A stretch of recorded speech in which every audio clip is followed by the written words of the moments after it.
کسی اور کے سامنے جب انسان جھکتا ہے تو اس جھکنے کی دو قسمیں ہیں. ایک قسم ایسی ہے جس سے وہ اسلام سے ہی خارج ہو جاتا ہے، اور ایک قسم ایسی ہے جس سے اسلام سے خارج تو نہیں ہوتا لیکن اس کی عزت اللہ کی نظر میں گر جاتی ہے. ایک جھکنا جس سے انسان اسلام سے ہی خارج ہو جاتا ہے وہ ذلت اور کسی اور کے سامنے وہ انکساری جو عبادت کہلاتی ہے، یعنی کسی اور کی عبادت پہ آ جانا.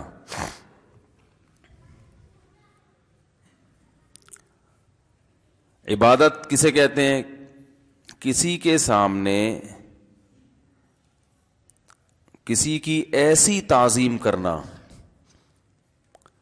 کہ آپ کا یہ نظریہ ہو کہ جس کی میں تعظیم کر رہا ہوں لہو سلطۃ غیبیۃ، اس کو ایک غیبی قدرت حاصل ہے جس قدرت کے ذریعے یقدر بها علی النفع والضرر بغیر السبب، کہ وہ بغیر کسی سبب کے میری مدد کر سکتا ہے، مجھے نفع پہنچا سکتا ہے یا مجھے نقصان پہنچا سکتا ہے.